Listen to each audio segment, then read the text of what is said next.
Welcome to the Wakefield Doctrine, the theory of Clarke, Scotts, and Rogers, video post number 10 in a series of Friday-only video posts that we take while driving about in the car here, that you'll hear the seatbelt warning going off constantly. The reason for the sound effects for this particular video post is that we have a special non-human guest. I'll pan to the right and say hello, Una. Hey, Una. Okay, say hello to the people. You don't care. Okay. Dog doesn't care. However, she's along for the ride. Such is the talent pool currently available to the Wakefield Doctrine. Hey, Glenn, you're almost as good. Canine to canine. She thinks you were great for your video. Anyway, we do these video posts to try to put the more human side to the Wakefield Doctrine. Currently, let me back up. Wakefield Doctrine for new readers. It's we call it a personality theory. It simply proposes that all people are born with the capacity to perceive the world in one of three characteristic ways that we call Clarke, Scotts, and Rogers. We are born with this capacity, and at some early age in life, we make some kind of a decision to become predominantly one, a Clarke, a Scott, or a Roger. We always, however, retain the other two qualities, the Roger and the Scott if I'm a Clarke. That never goes away, and it's always there in the background. A lot of the doctrine is predicated on taking advantage of that you have untapped resources. You have two whole ways of seeing the world. Two whole different worlds, if you want to really get metaphysical about it. So that's what the doctrine's all about, and the blog and the posts and all like that are just different ways of presenting it to people. Currently, we're in the middle of a series, a 3 to 5 part series having to do with change, the use of the Wakefield Doctrine for that purpose.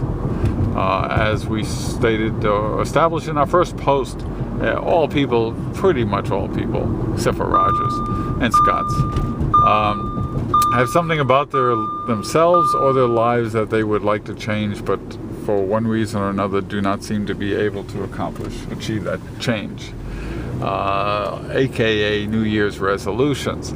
So in the first post we have a collection, 4 sets of surveys that come down to sort of the same things. Lose weight, earn money, have sex. Pretty much covers the waterfront, doesn't it? And achieve a state of balance of the Clarke, Scotts, and Rogers within ourselves. So that's where we are with it. We'll pan to the dog in case you guys are getting a little bored with the Clarke speaking. The dog looking out window. Crash. Stop the car. Oh, it's Rogers. Here's some live action. Let's see if we see bicyclists, which we all know, readers will know, probably mean Rogers, except in this case.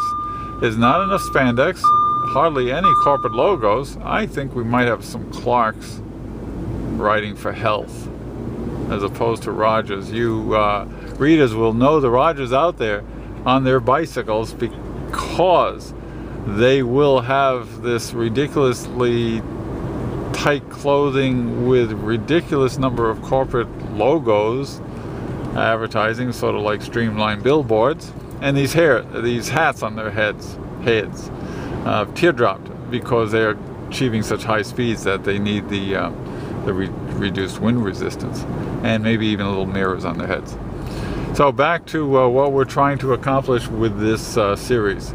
We're trying to show the way the doctrine can be used to affect change that you haven't been able to achieve to date with other methods. And God knows there are enough other ways to lose weight. There are enough other ways to find the perfect job. There's tons of them.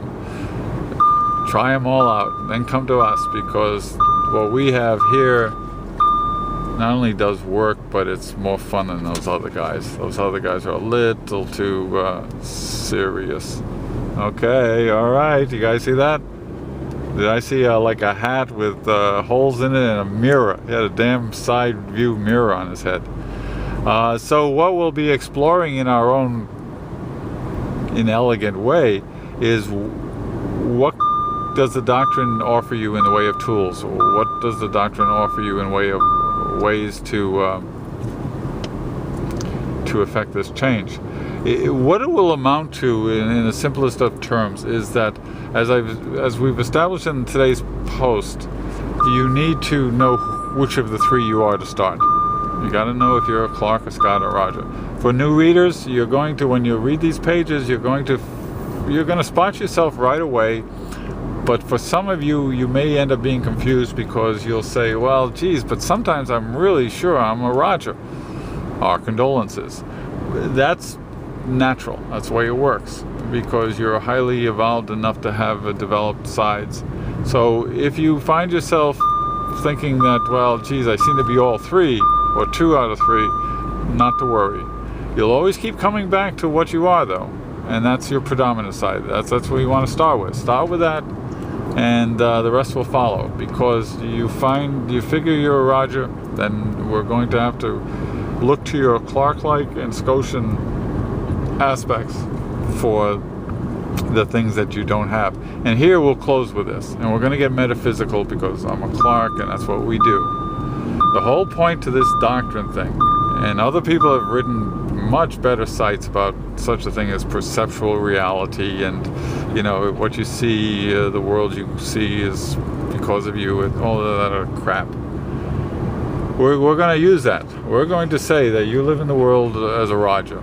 So you live in a Rogerian world. Everything that you encounter is of the world of a Roger. Fine, great, you guys love it there.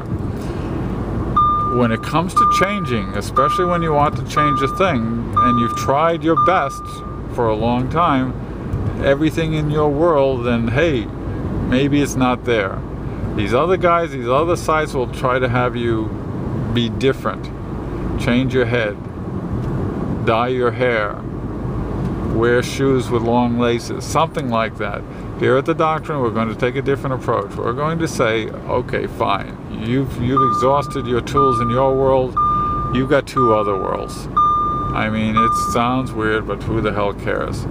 You've got 2 other separate ways of perceiving the world, and trust me on this, there's a whole bunch of shit in those other 2 worlds that you have available to you that will change everything. Real simple. Everything. If you want to. It's simple, not going to be easy, but the Doctrine, you have the Doctrine pledge on that. Pan to the dog. Una says, and as we said in our picture, you got to believe Una, she's a dog. And dogs don't lie, do they? Good girl. Bye.